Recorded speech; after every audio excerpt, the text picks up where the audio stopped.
அனைவருக்கும் இனிய காலை வணக்கம். TNPSC departmental examination May 2025 code number 124 and 152 the account test for executive officer, account test for subordinate officer part 1ல் முக்கியமான வினாக்கள் நம்ம பார்க்கலாம். ரெண்டு கோடுக்குமே உங்களுக்கு இது உதவியாக இருக்கும். மார்ச் மாதத்திற்கான சம்பளம் ஏப்ரல் மாதத்தின் முதல் வேலை நாளில் வழங்குவது அப்படின்னு கொடுத்துருக்காங்க. விடை: அடுத்த ஆண்டு வரவு செலவு திட்டத்தில் அது இடம் பெறுவதால்.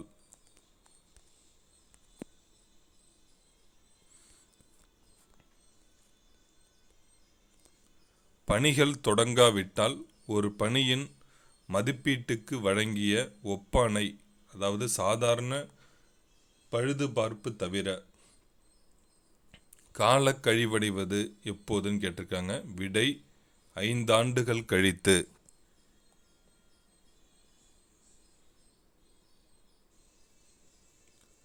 அரசால் விரைவு கொடுப்பானை வழங்கப்படுவது. விடை: கருவூல அலுவலருக்கு, ட்ரெஷரி ஆஃபீஸருக்கு தான் நமக்கு விரைவு கொடுப்பானை கொடுப்பாங்க. ஒரு பணி தொடர்பில் பணியில் பயன்படுத்தப்பட்ட நிர்வாகம், கருவிகள், தளவாடங்களின் அடக்க விலையை சதவீத அடிப்படையில் பணி மதிப்பில் விதிப்பது. விடை: இந்த சென்டேஜ் சார்ஜ்னு சொல்லுவாங்க, அதாவது நூற்றுமேனி கட்டணம்.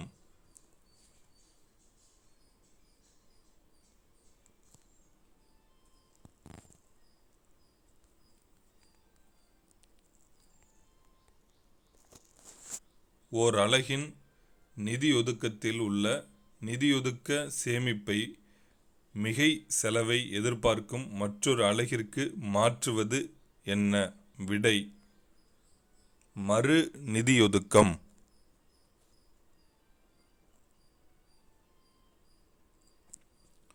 எந்த அரசு பணியாளருக்கு வாகனம் வாங்குவதற்கு அரசால் முன்பணம் வழங்கப்படலாம்?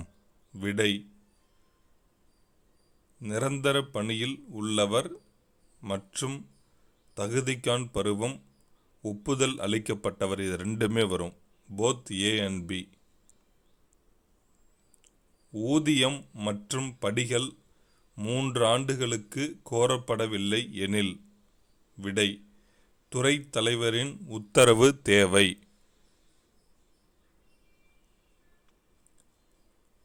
டிஎன்டிசி ஃபார்ம் 58 எதற்கு பயன்படுத்தப்படுகின்றது? விடை: எதிர்பாரா முன்பணம். எதிர்பாரா முன்பணம்.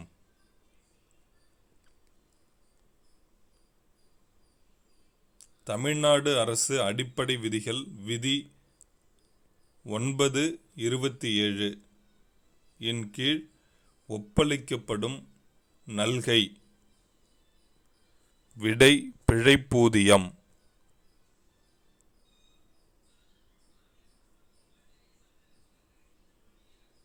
ஒன்பது ஆஃப் 27.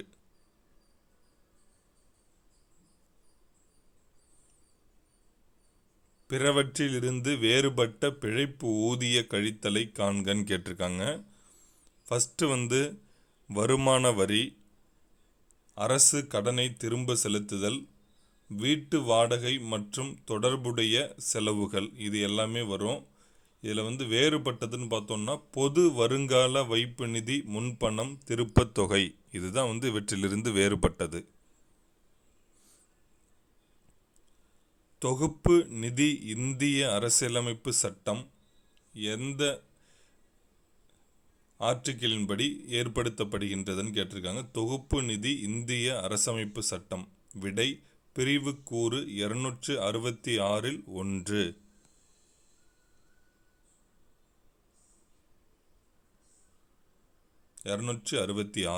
1. செலவுக்காக ஒரு கணக்கு தலைப்பின் கீழ் சட்டப்பேரவையால் அங்கீகரிக்கப்பட்டு பணம் வழங்கும் அலுவலரின் பொறுப்பில் விடப்படும் தொகை எவ்வளவு? அது நிதி ஒதுக்கம் தான், அதுக்கு பேர் தான் கேட்டிருக்காங்க. தொகை எவ்வளோன்னு கேட்கல, அதுக்கு பேர் இந்த பொறுப்பில் விடப்படும் தொகை, அந்த பேர் நிதி ஒதுக்கம்.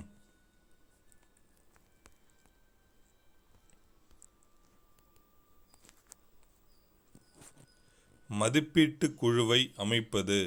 விடை லெஜிஸ்லேட்டிவ் அசெம்பிளி சட்டப்பேரவை. அரசமைப்பு சட்ட விதிகளின் கீழ் சட்டமன்றத்தின் வாக்கெடுப்பிற்கு சமர்ப்பிக்கப்படாத செலவுகள். விடை ஏற்பளித்த செலவுகள், அதாவது சார்ஜ்டு எக்ஸ்பெண்டிச்சர். ஏற்பளித்த செலவுகள் மட்டும்தான் வாக்கெடுப்பிற்கு சமர்ப்பிக்கப்பட மாட்டாங்க. மீதி எல்லாமே சமர்ப்பிப்பாங்க. எதிர்பாராத செலவு நிதி, மூலதன செலவுகள், வாக்களித்த செலவுகள், இது எல்லாமே வரும். ஏற்பளித்த செலவுகள் மட்டும்தான் வாக்கெடுப்பிற்கு சமர்ப்பிக்க மாட்டாங்க. வேறுபட்டதை காண்கன்னு கேட்டிருக்காங்க பாருங்க. செக்கு கொடுத்துருக்காங்க, பில்லு, செலான், அடுத்து லெட்டர் ஆஃப் கிரெடிட்னு இருக்குது. அப்போ நம்ம இதில் எது வேறுபட்டிருக்கு?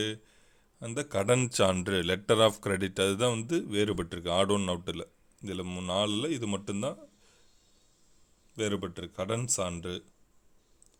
எந்த ஒரு பணியும் தொடங்குவதற்கு முன்னர் விரிவான வடிவமைப்பு, திட்ட வரையறைகள் மற்றும் தரத்திற்கு தகுதி வாய்ந்த பொறியியல் அதிகாரியால் வழங்கப்பட வேண்டிய ஒப்புதல். விடை டெக்னிக்கல் சாங்ஷன், தொழில்நுட்ப ஒப்புதல். காலாவதி ஆவதால் நிலை சொத்துகள் மதிப்பு குறைவது. விடை தேய்மானம். PAC எனப்படுவது பப்ளிக் அக்கவுண்ட்ஸ் கமிட்டி, பொது கணக்கு குழு. PAC பப்ளிக் அக்கவுண்ட்ஸ் கமிட்டி, பொது கணக்கு குழு.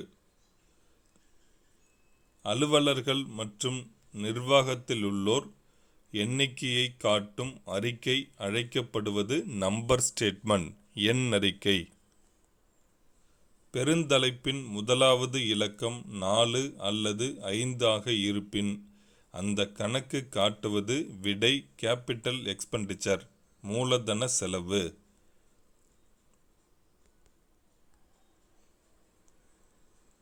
இருப்பு சோதனையின் போது மிகையாக ஏதேனும் கண்டறியப்பட்டால் ஆய்வுக்கு பின்னர் இருப்பு பதிவேட்டில் கணக்கில் பதிவு செய்ய வேண்டியது.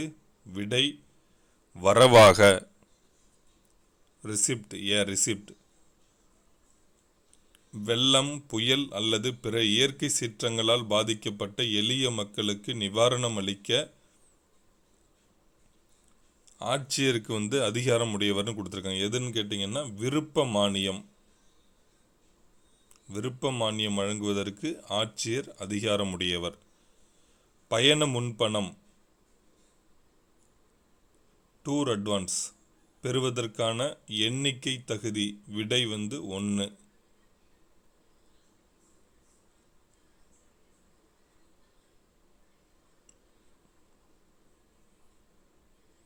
பிணைத்தொகை வழங்குவது யாருக்குன்னு கேட்டுங்க. பிணைத்தொகை, இந்த செக்யூரிட்டி டெபாசிட் யாருக்குன்னு கேட்டிங்கன்னா முதல்ல அரசு பணியாளர்கள், ரெண்டாவது கான்ட்ராக்டர், ஒப்பந்ததாரர்கள், 2 பேருக்குமே உண்டு.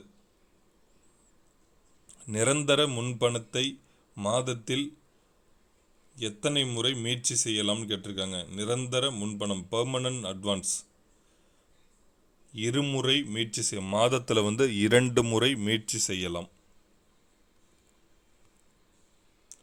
ஓய்வூதிய வழங்கல் ஆணையை வழங்குவது யார்? விடை மாநில கணக்காயர், அக்கவுண்டன்ட் ஜெனரல். பணிக்காலம் ஓராண்டுக்கு மேல் ஆனால் 5 ஆண்டுகளுக்குள் இருப்பின் இறப்பின் போது வழங்கப்படும் பணிக்கொடை 6 மடங்கு மாத ஊதியம். 6 மடங்கு மாத ஊதியம். ஒரு அரசு பணியாளர் தொடர்ந்து பணி செய்ய நிரந்தரமாக தகுதியில்லை என உரிய மருத்துவ அதிகாரியால் அறிவிக்கப்பட்டால் என்ன வழங்கலாம்னு கேட்டிருக்காங்க. அதுக்கு பேர் இன்வாலிட் பென்ஷன், இயலாமை ஓய்வூதியம் வழங்கலாம். தொகுத்து பெறும் ஓய்வூதியம் எப்பொழுது மீட்சி அடையும் கேட்டிருக்காங்க. இந்த கமிட்டட் பென்ஷன் 15 இயர்ஸ், இந்த 15 ஆண்டுகளை நீங்கள் ஞாபகம் வச்சுங்க.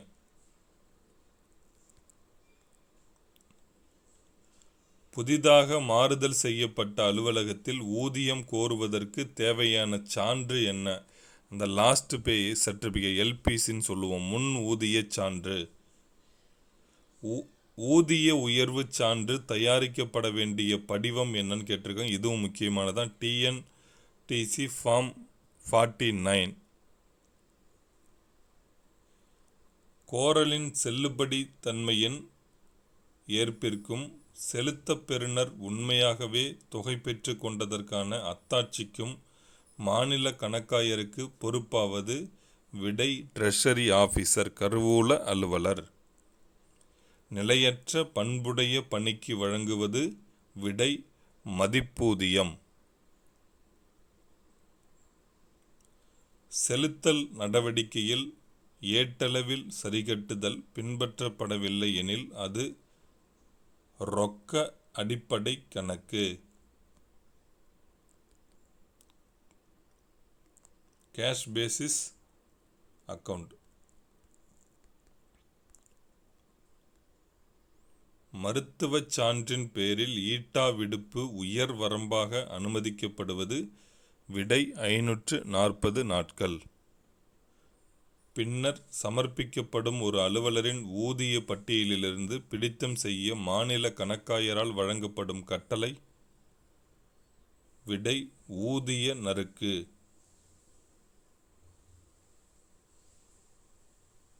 கருவூலத்தில் சமர்ப்பிக்கப்படும் ஒவ்வொரு பட்டியலுடனும் இணைக்கப்படும் படிவம் என்னன்னு கேட்டிருக்காங்க.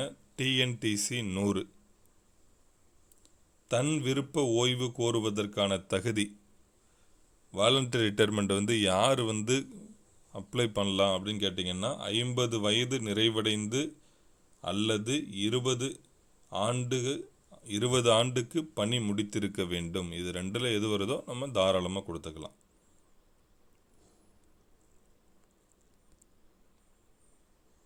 பணி மாறுதல் அடைந்தவருக்கு அளிக்கப்படும் தயாரிப்பு காலம் விடை 6 நாட்கள்.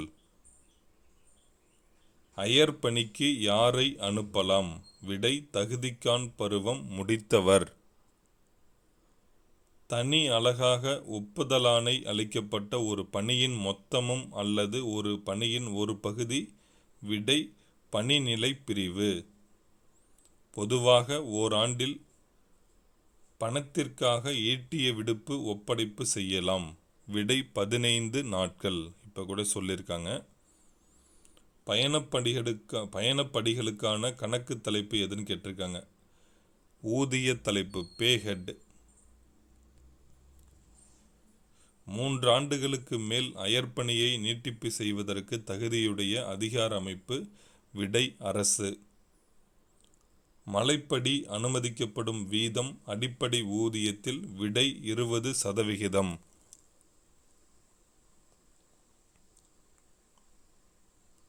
மரணமடைந்த அரசு பணியாளரின் வாழ்க்கை துணை அல்லாத நபர்களுக்கு கருணை அடிப்படையில் பணி நியமனம் செய்வதற்கான வயது வரம்பு விடை 40 ஆண்டுகள். 3 மாதங்களுக்கு மேலாக கருவூலத்தில் செலுத்தாததால் கொடுப்பன ஆகாமல் ஓட்டம். காலாவதியான காசோலை, அதற்கு பேர் என்னன்னா காலம் கடந்த காசோலை. தாமே பணம் பெறும் அலுவலர் அல்லாத அலுவலர்களுக்கு தற்காலிக ஓய்வூதியத்திற்கு ஒப்பாணை வழங்குவது யார் அப்படின்னு கேட்டிங்கன்னா, ஹெட் ஆஃப் ஆபீஸ், அலுவலக தலைவர். ஓய்வூதியம் ரூபாய் 16,825 பெருக்கல் காரணி 8.371 ஆகவும் இருந்தால் தொகுத்து பெறும் மதிப்பு விடை ரூபாய் 5,63,335.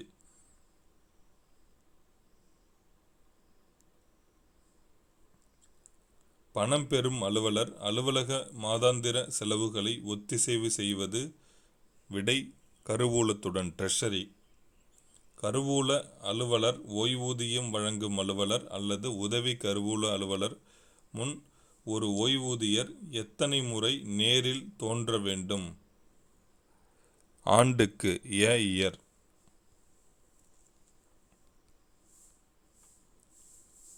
ஆண்டு நிதிநிலை அறிக்கை அழைக்கப்படும் வேறு பெயர். பட்ஜெட், வரவு செலவு திட்டம். தமிழ்நாடு நிதித்தொகுப்பு பிரிவுக்கூறு 99 கீழ் பெறப்படும் தற்காலிக முன்பணம் சரிகட்ட வேண்டியது. விடை 3 மாதங்கள். தற்காலிக முன்பணம் 3 மாதங்கள்.